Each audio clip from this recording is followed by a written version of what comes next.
El 8 de septiembre de 1944, a las 6:43 de la tarde, en el suburbio londinense de Chiswick, la vida seguía su curso con la fatigada normalidad de una ciudad que llevaba 5 años en guerra. El aire de la tarde era templado, y el sonido predominante era el murmullo del tráfico y las voces de los niños que apuraban los últimos momentos de juego antes de la cena. Para un residente que caminaba por Staveley Road, el mundo era predecible, marcado por el racionamiento, los apagones y el recuerdo aún fresco de los bombardeos del Blitz. De repente, sin previo aviso, sin el gemido ascendente de una sirena de ataque aéreo, sin el zumbido distante de los motores de un bombardero, el universo se desgarró. Una explosión cataclísmica, un estruendo que pareció surgir de la nada, pulverizó una casa y sacudió los cimientos de todo el vecindario. Segundos después, un sonido extraño y doble, como el de un tren expreso pasando a toda velocidad, retumbó en el cielo. Para los desconcertados y aterrorizados supervivientes que emergían de entre los escombros, el evento era incomprensible. No había avión, no había bomba visible, solo una destrucción instantánea y total. Acababan de ser testigos del primer impacto de la Vergeltungswaffe 2, el arma de venganza 2, y para la gente de Londres, este fue el comienzo de un nuevo y silencioso tipo de terror, uno que llegaba sin previo aviso y desde el borde del espacio. El contexto que condujo a este momento aterrador fue uno de desesperación y una búsqueda fanática de una supremacía tecnológica por parte del Tercer Reich. A medida que la guerra se volvía en contra de Alemania en todos los frentes, con los ejércitos aliados avanzando por Francia y el Ejército Rojo empujando desde el este, Hitler se aferró a la promesa de las Wunderwaffen, o armas maravillosas. Estas armas, creía él, podrían cambiar el rumbo de la guerra, aterrorizar a las poblaciones enemigas hasta la sumisión y forzar un acuerdo de paz favorable. La primera de estas armas de venganza, la bomba volante B-1, ya había aterrorizado a Londres durante el verano de 1944. Sin embargo, la B-1 era vulnerable. Era esencialmente un avión no tripulado que podía ser derribado por cazas o fuego antiaéreo. La B-2 era algo completamente diferente, un salto cuántico en tecnología militar. Era el primer misil balístico guiado de largo alcance del mundo, un arma que no tenía defensa posible en ese momento. La percepción entre los líderes aliados era de una creciente alarma. La inteligencia británica, a través de una red de espías, reconocimientos aéreos y el desciframiento de comunicaciones, había estado siguiendo el desarrollo del programa de cohetes alemán en Peenemünde, en la costa del Báltico, durante años. Informes de agentes y análisis de fotografías aéreas hablaban de un cohete de 14 metros de altura capaz de llevar 1 tonelada de explosivos. Un informe de inteligencia de 1943 advertía: si el enemigo logra perfeccionar y usar esta arma en gran escala, las consecuencias podrían ser graves. No poseemos ningún medio para interceptar un proyectil que viaja a varias veces la velocidad del sonido. A pesar de los exitosos bombardeos aliados contra Peenemünde, el programa de cohetes, liderado por el brillante pero moralmente ambiguo Wernher von Braun, simplemente se trasladó a instalaciones subterráneas, continuando su desarrollo en secreto. El desarrollo de la BB-2 fue una hazaña de ingeniería asombrosa, lograda en las condiciones más brutales.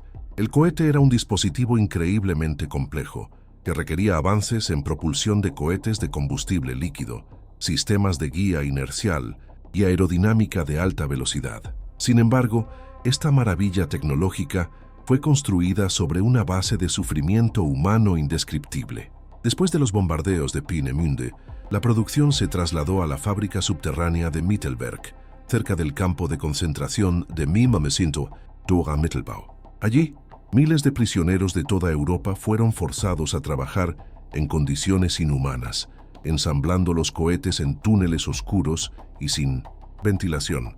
Se estima que más personas murieron construyendo la B-2 que las que murieron por su impacto, un oscuro testimonio de la brutalidad del régimen nazi. La expectativa dentro del alto mando nazi era casi mesiánica. Joseph Goebbels, el ministro de propaganda, prometió al pueblo alemán que estas armas de venganza traerían a Gran Bretaña a sus rodillas. Documentos internos del partido nazi hablaban de lanzar un aluvión incesante de cohetes sobre Londres, día y noche, hasta que la moral de la población se quebrara por completo. Creían que este nuevo tipo de bombardeo, silencioso, imparable y totalmente indiscriminado, crearía un pánico masivo y obligaría a Churchill a pedir la paz. Subestimaron gravemente la resiliencia del pueblo británico, una resiliencia forjada en los fuegos del Blitz de 1940. El encuadramiento inicial del primer impacto en Chiswick fue, por lo tanto, el cumplimiento de la promesa tecnológica de von Braun y la fantasía vengativa de Hitler. Para los londinenses, sin embargo, fue el comienzo de una nueva y extraña pesadilla. Estaban acostumbrados a la guerra desde el aire, pero siempre había habido una advertencia, un sonido que anunciaba la llegada de la muerte. Con la V2, la secuencia se invirtió de una manera que desafiaba la lógica y la experiencia humana. Primero llegaba la explosión, la aniquilación instantánea. Solo después el sonido del arma que ya te había golpeado llegaba desde el cielo. Era un terror que venía del futuro, un arma del espacio exterior que caía en silencio sobre su ciudad. Los preparativos para la campaña de la V2 se llevaron a cabo con un secreto y una velocidad notables, incluso para los estándares del Tercer Reich. Tras el éxito del desembarco de Normandía y el rápido avance aliado por Francia, las bases de lanzamiento fijas y masivas que se habían construido para las B1 y B2 se volvieron inútiles al ser capturadas. Esto forzó a los alemanes a adoptar una estrategia mucho más flexible y difícil de contrarrestar: el uso de unidades de lanzamiento móviles. El equipo de Wernher von Braun desarrolló un sistema que permitía transportar, preparar y lanzar la B2 desde un convoy de vehículos especializados, conocido como Meilerwagen. Estas unidades podían operar desde claros en bosques o simples tramos de carretera en los Países Bajos ocupados, lanzar su misil y desaparecer antes de que los aviones de reconocimiento aliados pudieran localizarlos. La selección del personal para estas unidades fue extremadamente rigurosa, requiriendo técnicos altamente cualificados, capaces de manejar el volátil, combustible líquido y los complejos sistemas de guía del cohete en condiciones de campo. La misión era simple y aterradora: lanzar un flujo constante de misiles hacia Londres, sin importar el coste. El desarrollo técnico de la B2 fue un logro que sentó las bases de la era espacial, pero estaba plagado de problemas. El cohete de 14 metros de altura y 12.5 toneladas era propulsado por un motor que quemaba una mezcla de alcohol etílico y oxígeno líquido, generando un empuje de 25 toneladas. Su sistema de guía inercial, compuesto por giroscopios y acelerómetros, era revolucionario para la época, permitiéndole seguir una trayectoria preprogramada. Sin embargo, el arma era notoriamente poco fiable. Muchos cohetes explotaban en la plataforma de lanzamiento o durante el ascenso. Su precisión era, en el mejor de los casos, pobre. El objetivo era una ciudad del tamaño de Londres, no un edificio específico. La ojiva de casi 1 tonelada de amatol, aunque potente, era menos destructiva que las bombas más grandes lanzadas por los bombarderos pesados. El verdadero poder de la B2 no residía en su capacidad destructiva, sino en su capacidad para infundir terror. Era un arma psicológica, diseñada para golpear sin previo aviso y demostrar que ningún lugar era seguro. Mientras los alemanes preparaban su ofensiva silenciosa, la percepción entre el público británico y el gobierno era de una confusión controlada. Tras el primer impacto en Chiswick, el gobierno de Churchill impuso una estricta censura. Las explosiones inexplicables se atribuyeron oficialmente a fugas en las tuberías de gas. Esta historia era, por supuesto, inverosímil, y los londinenses, curtidos por años de guerra, sabían que algo nuevo y terrible estaba sucediendo. En cartas y diarios de la época, la gente hablaba de las explosiones sin sirena. Un ciudadano escribió: "Otra de esas explosiones misteriosas hoy. No hay sonido de avión, nada. Simplemente un estruendo terrible y una columna de humo. El gobierno dice que son las tuberías de gas, pero nadie se lo cree. ¿Qué nos están lanzando ahora?". Esta incertidumbre, esta falta de información, se sumaba a la ansiedad general, creando un ambiente de temor latente. El gobierno temía que la verdad sobre un arma imparable pudiera causar un pánico masivo y dañar la moral. Los primeros signos de choque, más allá de las explosiones iniciales, fueron el reconocimiento por parte de los científicos y militares aliados de que sus peores temores se habían hecho realidad. Los fragmentos de metal recuperados de los cráteres de impacto fueron analizados por expertos, quienes confirmaron sin lugar a dudas que se trataba de los restos del cohete A4, el nombre técnico de la B2. Los sismógrafos y los puestos de escucha de sonido también detectaron las ondas de choque supersónicas y los impactos, permitiendo a los analistas triangular la trayectoria y confirmar que los lanzamientos provenían de los Países Bajos. El choque para el alto mando aliado fue la constatación de que no tenían absolutamente ninguna defensa. Los cazas eran inútiles. El fuego antiaéreo no podía alcanzar la altitud y la velocidad del cohete. La única solución era encontrar y destruir las unidades de lanzamiento móviles, una tarea similar a buscar una aguja en un pajar. El primer gran impacto que causó una masacre y rompió el velo del secreto ocurrió el 25 de noviembre de 1944. A la hora del almuerzo de un sábado, una B-2 cayó directamente sobre los grandes almacenes Woolworth en New Cross Road, Deptford. El lugar estaba abarrotado de compradores. La explosión fue devastadora, matando a 168 personas e hiriendo a más de un centenar. La magnitud de la tragedia hizo imposible seguir manteniendo la ficción de las tuberías de gas. El gobierno se vio obligado a admitir que Londres estaba siendo atacada por cohetes de largo alcance. El anuncio, aunque confirmaba los temores de la gente, también tuvo un efecto unificador. El misterio había terminado. El enemigo tenía un nombre y una forma.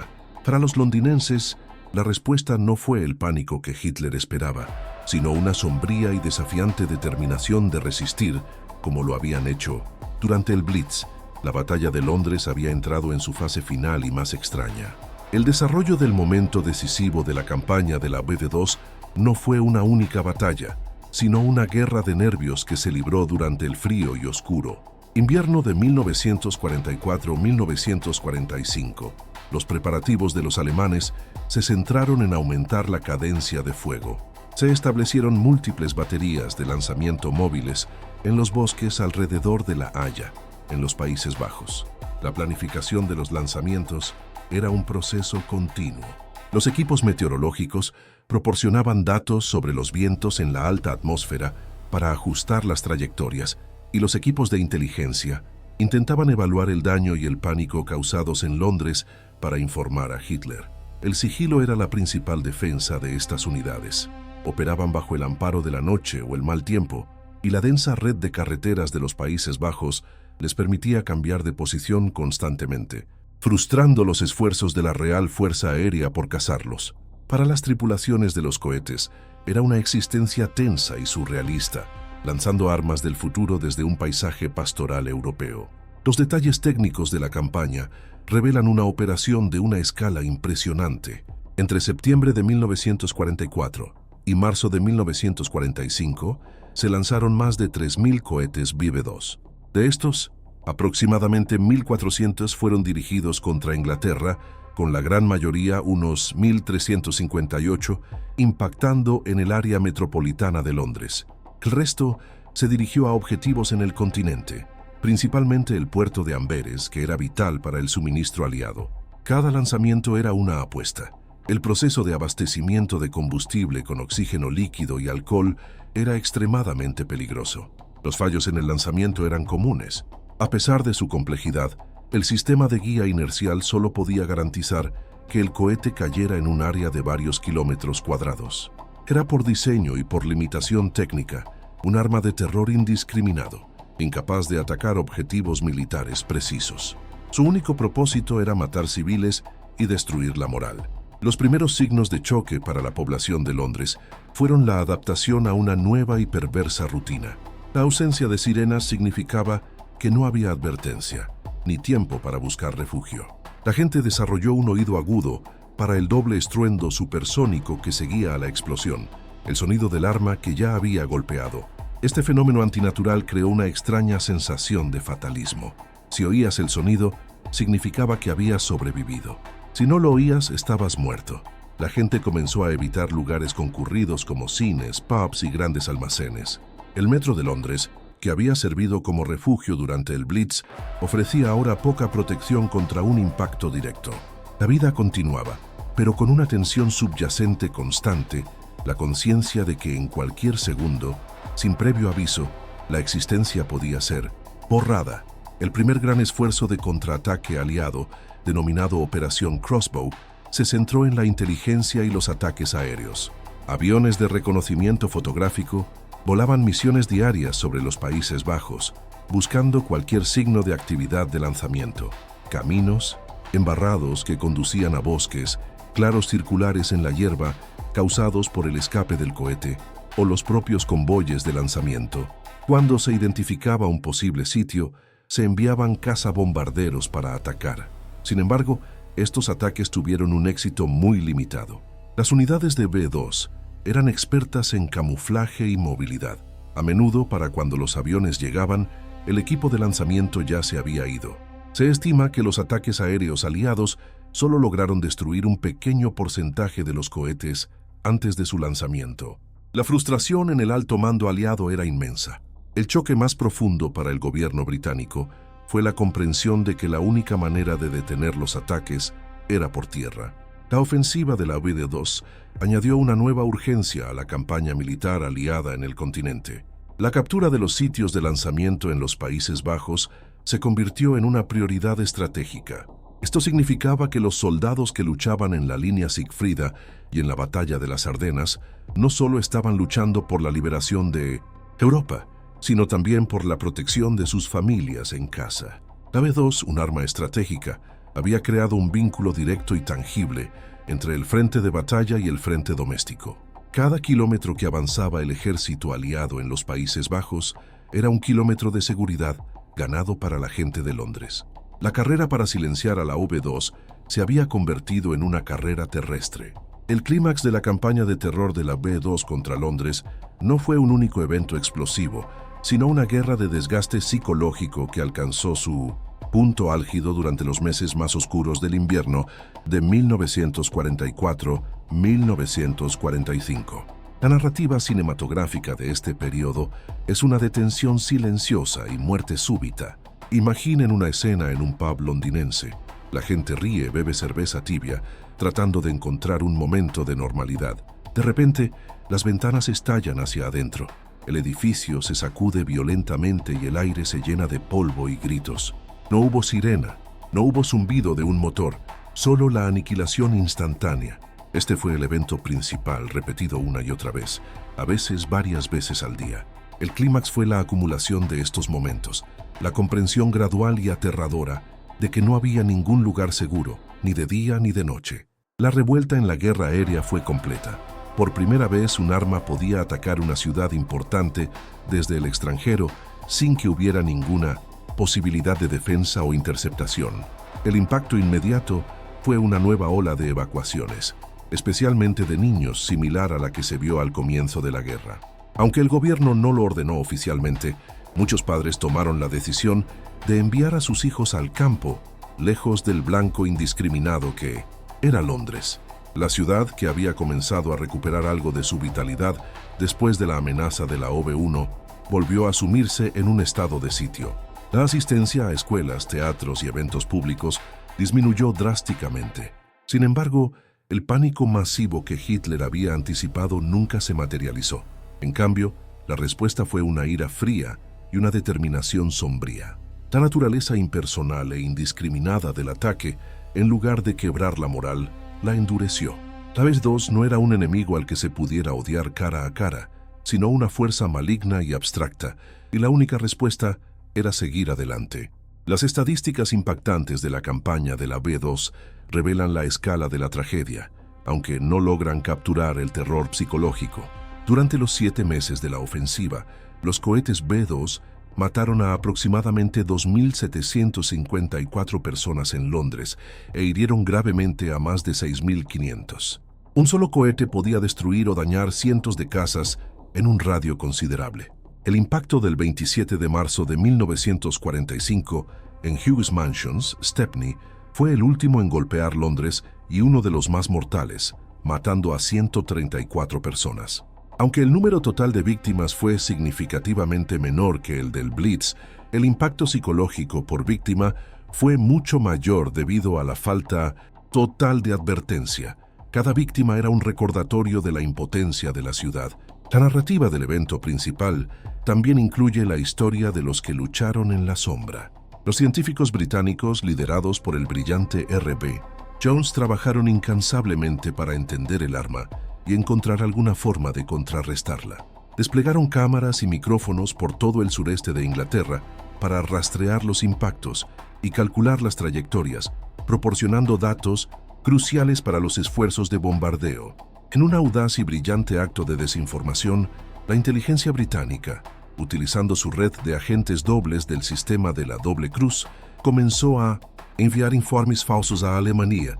Estos informes exageraban sistemáticamente los impactos en el este y sureste de Londres y minimizaban los impactos en el oeste. El objetivo era engañar a los alemanes para que corrigieran su puntería, haciendo que los cohetes cayeran en zonas menos pobladas. Aunque su efectividad es objeto de debate histórico, fue un intento ingenioso de luchar contra un arma imparable con la única herramienta disponible. El engaño. El clímax de la historia de la B-2 es, en última instancia, una historia de resistencia humana frente a una tecnología aterradora. La revuelta no fue una contraofensiva militar exitosa, porque no la hubo. La revuelta fue la negativa del pueblo de Londres a ser aterrorizado. Fue la determinación de los equipos de rescate, de los servicios civiles de defensa, que excavaban entre los escombros después de cada impacto, a menudo mientras los restos del cohete aún estaban calientes. Fue la decisión de millones de londinenses de ir a trabajar cada día, de mantener las fábricas en funcionamiento y de negarse a permitir que el terror dictara sus vidas. La B-2 fue una maravilla tecnológica, pero fracasó en su objetivo estratégico principal. No pudo quebrar el espíritu de una ciudad que ya había decidido que nunca se rendiría. Las consecuencias inmediatas del fin de la campaña de la BB-2, que cesó abruptamente a finales de marzo de 1945, cuando las fuerzas terrestres aliadas finalmente invadieron sus sitios de lanzamiento, fueron de un alivio profundo y colectivo en Londres. Por primera vez en casi 6 años, el cielo dejó de ser una fuente de terror. Sin embargo, el impacto del arma dejó cicatrices profundas, tanto físicas como psicológicas. La ciudad estaba salpicada de cráteres y edificios en ruinas, testimonios silenciosos de los impactos de los cohetes. El cambio más fundamental en la percepción fue la comprensión de que la geografía ya no ofrecía protección. El Canal de la Mancha, que había protegido a Gran Bretaña durante siglos, se había vuelto irrelevante frente a un misil balístico. El mundo había entrado en una nueva era de vulnerabilidad, una era en la que la distancia ya no era una defensa. La repercusión psicológica se extendió mucho más allá del final de la guerra. La BF-2 fue el primer encuentro de la humanidad con el concepto de la guerra con misiles, una guerra librada a distancia, de forma impersonal y a velocidades supersónicas. Para la generación que vivió bajo su amenaza, dejó un legado de ansiedad y una conciencia de la fragilidad de la vida urbana. Esta experiencia sentó las bases psicológicas para la era nuclear que estaba a punto de comenzar. El miedo a la B-2 fue un ensayo general para el miedo mucho mayor a la aniquilación atómica. La idea de una muerte que llega sin previo aviso desde el cielo, una idea introducida por la B-2, se convertiría en la pesadilla definitoria de la Guerra Fría. En el análisis posterior al evento, las comparaciones de capacidades revelaron que la B-2 fue un arma revolucionaria, pero estratégicamente ineficaz. Su desarrollo consumió una cantidad desproporcionada de los escasos recursos de Alemania, recursos que podrían haberse utilizado para producir armas más convencionales y efectivas, como aviones de combate o tanques. A pesar de su avance tecnológico, su falta de precisión y su carga explosiva relativamente pequeña significaban que no podía afectar el resultado de la guerra. Fue un arma de terror, no un arma de guerra decisiva. Su principal logro fue demostrar el potencial de los misiles balísticos, un potencial que sería plenamente explotado no por sus creadores, sino por las potencias victoriosas de la posguerra. La doctrina militar mundial cambió para siempre. La B-2 demostró que el futuro de la guerra estratégica ya no pertenecería exclusivamente a los bombarderos tripulados. Las principales potencias militares, Estados Unidos y la Unión Soviética, se embarcaron en una carrera frenética para capturar la tecnología de 1900 cohetes alemana y, lo que es más importante, a los científicos que la habían creado. La Operación Paperclip, una operación secreta estadounidense, trajo a Wernher von Braun y a más de 100 de sus mejores ingenieros a Estados Unidos. Estos hombres, que habían construido el arma de venganza de Hitler, se convertirían en los padres fundadores del programa espacial estadounidense, desarrollando los cohetes que finalmente llevarían al hombre a la Luna. De manera similar, los soviéticos capturaron otras partes del programa de cohetes alemán, sentando las bases para su propio programa de misiles y su éxito inicial en la carrera espacial. El cambio de percepción más profundo fue el reconocimiento de que había comenzado una nueva carrera armamentista. La BB-2, combinada con el desarrollo de la bomba atómica, creó una nueva y aterradora ecuación militar, el misil balístico intercontinental, ICBM, con 1900 Ogiva Nuclear, que esta combinación dominaría la estrategia global durante los siguientes 50 años, creando la doctrina de la destrucción mutua asegurada, MAD. La humilde y aterradora B-2, nacida del deseo de venganza de un régimen moribundo, se había convertido en el ancestro directo de las armas más poderosas y temidas jamás creadas por la humanidad. Su legado no fue la destrucción que causó en Londres, sino el futuro de terror tecnológico que inauguró. El epílogo de la historia de la BB-2 comienza en las ruinas humeantes del Tercer Reich, donde las fuerzas aliadas se apresuraron a capturar los restos de la tecnología de cohetes más avanzada del mundo. La síntesis de las lecciones aprendidas fue inmediata y alarmante. El mundo había cambiado para siempre. La BB-2, aunque un fracaso estratégico para Alemania, fue un éxito tecnológico rotundo que abrió la puerta a la era de los misiles. Los equipos de inteligencia estadounidenses y soviéticos compitieron ferozmente para apoderarse de los planos, los componentes de los cohetes e, invaluablemente, los científicos e ingenieros que los habían creado. Esta caza de cerebros, conocida como Operación Paperclip por los estadounidenses, fue quizás el legado más inmediato y tangible del programa V2. Wernher von Braun y su equipo, hombres que habían servido a un régimen genocida, fueron vistos como un activo estratégico demasiado valioso para ser juzgado como criminales de guerra. Fueron llevados a Estados Unidos, donde su conocimiento se convertiría en la base del programa de misiles balísticos del ejército estadounidense y, finalmente, del programa espacial de la NASA. Las reflexiones posteriores de los líderes de la época revelan una profunda comprensión del cambio de paradigma. Winston Churchill, en sus memorias, describió la B-2 como un presagio de un futuro terrible, una guerra librada por instrumentos impersonales y sin alma. Se dio cuenta de que la valentía de los pilotos de la RAF o la resistencia de los civiles ya no serían suficientes para defender la patria contra tales armas. El general Dwight D. Eisenhower, al inspeccionar las instalaciones de producción subterráneas de Mittelberg después de la guerra, quedó horrorizado tanto por la brutalidad de las condiciones de trabajo de los esclavos como por la sofisticación del arma que habían construido. Comprendió que la combinación de esta tecnología de cohetes con la recién revelada bomba atómica crearía un arma de poder inimaginable, capaz de cruzar océanos y continentes en minutos. La seguridad nacional para todas las naciones tendría que ser redefinida. El legado de la B-2 es, por tanto, profundamente dual. Por un lado, es un símbolo de la perversión de la ciencia al servicio de una ideología de odio y venganza. Su desarrollo costó la vida a decenas de miles de trabajadores esclavos, un coste humano mucho mayor que el de sus víctimas.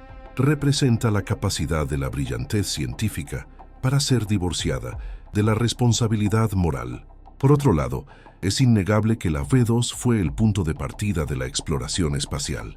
El motor, los sistemas de guía y los principios aerodinámicos desarrollados para la B-2 son los antepasados directos de los cohetes Saturno V que llevaron a la humanidad a la Luna.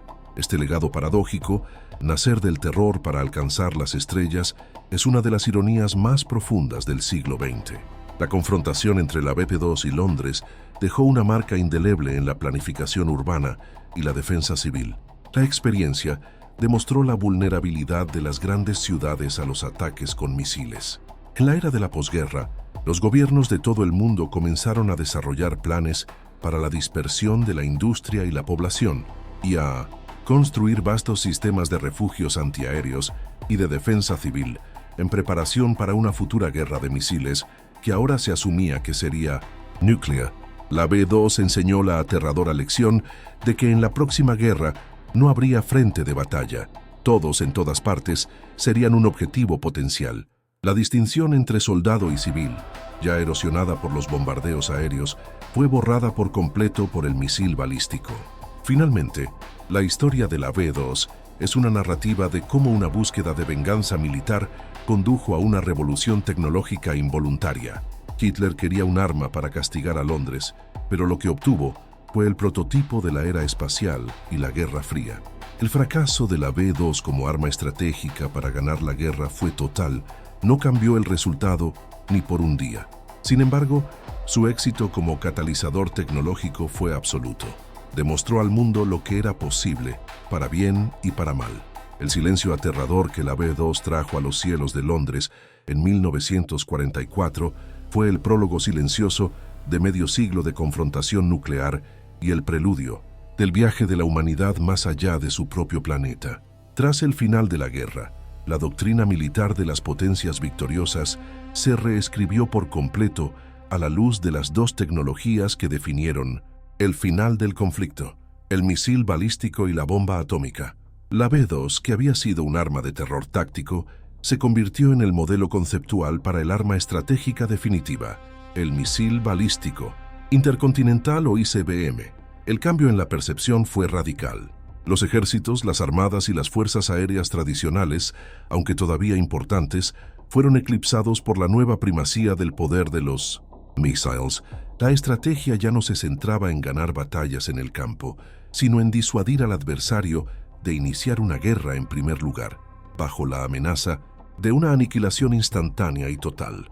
La B-2, en esencia, había hecho obsoleta la guerra total convencional entre grandes potencias, reemplazándola por el tenso equilibrio del terror nuclear. La repercusión psicológica de este nuevo paradigma fue global y duradera. La generación de la Guerra Fría creció con simulacros de ataque nuclear en las escuelas y la imagen de la nube en forma de hongo grabada en la conciencia colectiva. El miedo que los londinenses sintieron bajo la B-2, el miedo a una muerte súbita e inevitable desde el cielo, se globalizó. La B-2 había sido un terror localizado. Sus descendientes, los ICBM, mantenían a todo el planeta como rehén. Esta ansiedad de fondo moldeó la cultura, la política y las relaciones internacionales durante más de 4 décadas. La carrera armamentista entre Estados Unidos y la Unión Soviética fue, en su núcleo, una carrera para construir misiles más rápidos, más precisos y más potentes. Un eco directo de la carrera tecnológica iniciada en Peenemünde. Las comparaciones de capacidades en la era de la posguerra se centraron en el alcance, la carga útil y la precisión de los misiles. El equipo de Wernher von Braun, ahora trabajando para el ejército estadounidense en lugares como Fort Bliss y el arsenal de Redstone, comenzó a desarrollar una serie de cohetes, cada uno más avanzado que el anterior. El Redstone, el Júpiter, el Pershing. Estos misiles eran descendientes directos de la V-2, utilizando los mismos principios básicos, pero con tecnología y materiales mejorados.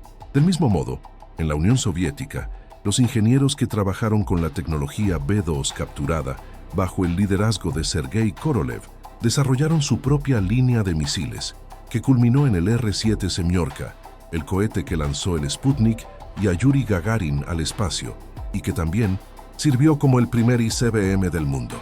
La competencia era feroz, y cada nuevo avance era visto como un cambio potencial en el equilibrio de poder global. El análisis de las consecuencias del programa B-2 también reveló su impacto en la ciencia y la tecnología civiles. La necesidad de desarrollar la B-2 impulsó avances en una multitud de campos: la metalurgia, la electrónica, la criogenia, la informática y las telecomunicaciones. Los sistemas de guía por radio desarrollados para rastrear los lanzamientos de la B-2 se convirtieron en la base de la radioastronomía. La telemetría, utilizada para transmitir datos desde el cohete en vuelo a los controladores en tierra, se convirtió en una herramienta estándar en Mimimensington. toda la industria aeroespacial. Incluso la bomba de combustible centrífuga de alta velocidad, diseñada para alimentar el motor de la V-2, encontró aplicaciones en la medicina, convirtiéndose en un precursor de las bombas utilizadas en las máquinas de corazón-pulmón. La búsqueda de un arma de destrucción masiva había generado, irónicamente, tecnologías que salvarían vidas y ampliarían el conocimiento humano. La doctrina de la exploración espacial también nació directamente de la V-2. Von Braun y muchos de sus colegas siempre habían sido, en el fondo, entusiastas del espacio. Vieron su trabajo para el ejército nazi como un mal necesario, un pacto fáustico para obtener los recursos necesarios para perseguir su verdadero sueño, el viaje interplanetario. Tan pronto como llegaron a Estados Unidos, comenzaron a proponer misiones a la Luna y a Marte. Utilizaron cohetes V-2, capturados para llevar los primeros instrumentos científicos a la alta atmósfera, realizando los primeros estudios del espacio exterior. La V-2, el arma de venganza, se convirtió así en la primera herramienta de la humanidad para explorar pacíficamente la última frontera. A medida que la Guerra Fría se intensificaba en la década de 1950 y 1960, la doctrina de la disuasión nuclear, basada en los descendientes de la V-2, se convirtió en la piedra angular de la seguridad global. El análisis de los eventos de la Segunda Guerra Mundial había llevado a una conclusión sombría. Una tercera guerra mundial no se libraría con tanques y barcos, sino con misiles termonucleares. Este entendimiento dio lugar a la doctrina de la destrucción mutua asegurada, MAD, una lógica perversa pero estable que sostenía que ninguna de las dos superpotencias podría iniciar un ataque nuclear sin garantizar su propia aniquilación. Los silos de misiles en Dakota del Norte y Siberia, que albergaban los ICBM listos para ser lanzados en minutos, eran los nietos directos de las plataformas de lanzamiento móviles escondidas en los bosques de los Países Bajos. La V-2 había creado un mundo en el que la paz se mantenía a través de la amenaza del apocalipsis. La repercusión psicológica de vivir bajo esta amenaza constante fue profunda.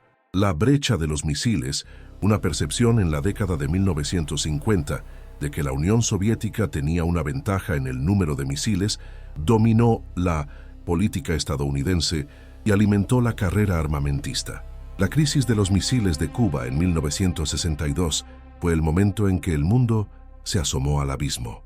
Durante 13 días, la humanidad contuvo la respiración mientras los líderes de Estados Unidos y la Unión Soviética negociaban al borde de una guerra nuclear, una guerra que se habría librado con misiles descendientes directos de la V-2. Este evento fue el clímax aterrador del legado militar de la V-2, una demostración de cuán cerca había llevado al mundo del suicidio colectivo. Las comparaciones de capacidades durante este periodo alcanzaron niveles de poder destructivo casi absurdos. La ojiva de 1 tonelada de la V-2 fue reemplazada por ojivas termonucleares, medidas en megatones, cada una cientos de veces más poderosa que la bomba de Hiroshima.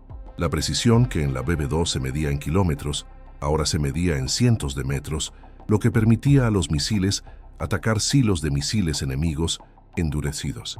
Se desarrollaron vehículos de reentrada múltiple e independientemente orientables, MIRV, que permitían a un solo misil lanzar múltiples ojivas sobre diferentes objetivos. La tecnología de cohetes, iniciada por von Braun, había alcanzado una sofisticación y una letalidad que sus creadores originales apenas podrían haber imaginado. El análisis posterior del evento de la crisis de los misiles de Cuba reveló la importancia crítica de la inteligencia y la comunicación para gestionar el legado de la V-2. La crisis se desencadenó por el descubrimiento de misiles soviéticos en Cuba, descendientes de la V-2, a través de fotografías de reconocimiento aéreo, una táctica perfeccionada en la búsqueda de los sitios de lanzamiento de la V-2. La resolución pacífica de la crisis condujo a la creación de la línea directa Moscú-Washington, un reconocimiento de que en la era de los misiles, los líderes de las superpotencias necesitaban un medio de comunicación instantáneo y fiable para evitar una guerra accidental. La velocidad de la V-2 había hecho que la diplomacia tradicional fuera demasiado lenta.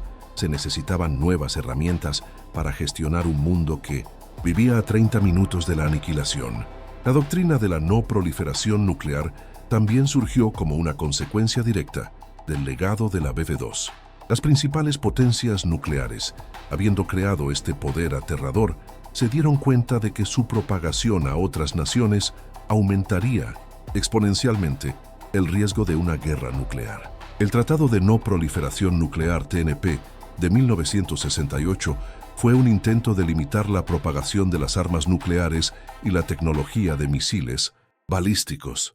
Fue un reconocimiento implícito de que la caja de Pandora que la B-2 había abierto era demasiado peligrosa para que muchos la poseyeran. El resto del siglo XX se dedicaría en gran parte a intentar controlar y contener el poder que el cohete de Hitler había desatado en el mundo. El epílogo de la historia de la BB-2 se extiende hasta el presente, donde su doble legado, el terror de los misiles y la promesa del espacio, continúa moldeando nuestro mundo. La síntesis final de las lecciones de la B2 es que la tecnología es inherentemente dual. Una misma innovación puede ser utilizada para la destrucción más terrible o para la exploración más inspiradora. El cohete como herramienta es neutral. La intención de quien lo empuña es lo que determina su legado. La historia de la B2 es la demostración más clara de esta dualidad, un viaje desde un arma de venganza nazi hasta el vehículo que llevó a la humanidad a la Luna. Esta tensión entre el potencial destructivo y el potencial creativo de la tecnología sigue siendo el desafío central de nuestra era. Las reflexiones posteriores de figuras como Wernher von Braun son complejas y moralmente ambiguas. En sus últimos años, como una célebre figura pública en Estados Unidos y el arquitecto del programa Apolo, von Braun a menudo hablaba de su pasión por el espacio, minimizando su papel en el régimen nazi y el uso de trabajo esclavo. Una de sus citas más famosas es: «La ciencia de los cohetes, como cualquier otra ciencia, no tiene conciencia propia. Es el hombre quien debe proporcionar la conciencia». Esta reflexión, aunque cierta, también sirve como una autojustificación. La historia de von Braun nos obliga a confrontar preguntas difíciles sobre la responsabilidad de los científicos en un mundo donde sus descubrimientos pueden ser utilizados para fines terribles. ¿Es suficiente con crear la herramienta, o el creador tiene la responsabilidad moral de su uso? El legado de la B2 en la guerra moderna es omnipresente. Desde los misiles Scud utilizados en la Guerra del Golfo, que eran descendientes directos de la OB2, hasta los sofisticados misiles balísticos que poseen hoy en día varias naciones. El principio básico sigue siendo el mismo. La proliferación de la tecnología de misiles balísticos sigue siendo uno de los mayores desafíos para la seguridad internacional. Naciones como Corea del Norte e Irán continúan desarrollando sus programas de misiles, utilizando tecnología que se remonta en línea directa a Peenemünde. El terror silencioso que sintieron los londinenses en 1944 es un terror que muchas poblaciones todavía temen hoy, un testimonio del poder duradero de la invención de von Braun. Por otro lado, el legado inspirador de la V2 es igualmente innegable. Cada satélite que orbita la Tierra, proporcionando comunicaciones globales, pronósticos del tiempo y GPS, fue puesto en órbita por un descendiente de la V2. Cada sonda planetaria que explora los confines de nuestro sistema solar, desde Marte hasta Plutón, viaja sobre los hombros de la tecnología de cohetes, pionera de la V2. El telescopio espacial Hubble, que nos ha dado las imágenes más profundas del universo, fue lanzado por un cohete que debe su existencia a los principios desarrollados para un arma de guerra. La Estación Espacial Internacional, un símbolo de la cooperación pacífica en el espacio, es quizás la refutación más poderosa del origen oscuro de su tecnología subyacente. Finalmente, el epílogo de la historia de la BB2 es una reflexión sobre la capacidad humana para la redención, no solo de las personas, sino de las ideas. Una tecnología nacida del odio y la desesperación fue capturada, reorientada y utilizada para lograr uno de los mayores triunfos del espíritu humano, el alunizaje. La B2 nos dejó sin palabras por el terror que desató, pero sus descendientes nos dejaron sin palabras por la maravilla que revelaron. Esta transformación de un arma de venganza en una herramienta de descubrimiento es la conclusión más sorprendente de la historia de la B2. Nos enseña que incluso de los capítulos más oscuros de nuestra historia podemos extraer el conocimiento, y la capacidad para alcanzar las estrellas. La reflexión final sobre el legado del misil V2 y lo que su campaña contra Londres significó para el mundo es una meditación sobre el poder transformador y a menudo aterrador de la tecnología. La V2 no fue simplemente una nueva arma, fue la inauguración de una nueva era. Su impacto más profundo no se midió en los cráteres que dejó en las calles de Londres, sino en las cicatrices que dejó en la psique del siglo XX y en 1900, la trayectoria que impuso a la historia humana. El arma de venganza de Hitler fracasó estrepitosamente en su objetivo estratégico de quebrar la moral británica o cambiar el curso de la guerra. En cambio, su éxito tecnológico involuntario fue mucho más allá de las ambiciones de sus creadores, desatando dos fuerzas paralelas que definirían el resto del siglo: la amenaza existencial de la aniquilación nuclear global y la promesa inspiradora de la exploración espacial.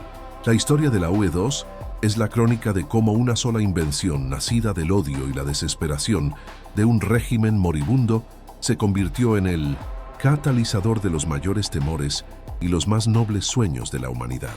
El silencio que precedía a su impacto en Londres fue el silencio antes de una tormenta histórica, un preludio a un futuro que sería a la vez más peligroso y más maravilloso de lo que nadie podría haber imaginado.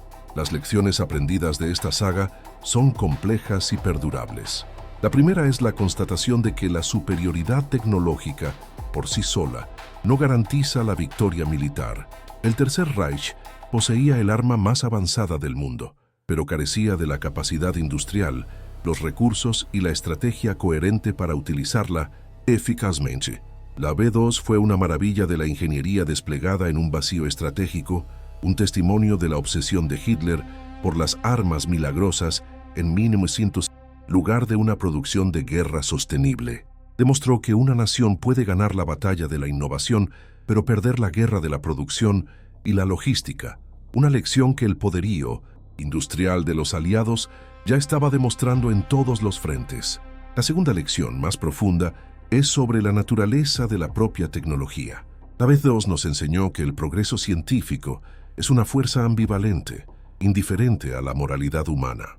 El mismo cohete que podía llevar una tonelada de explosivos a una ciudad, también podía llevar un satélite a la órbita o a un ser humano a la Luna. Esta dualidad inherente ha sido el tema central de la era tecnológica que la V2 inauguró.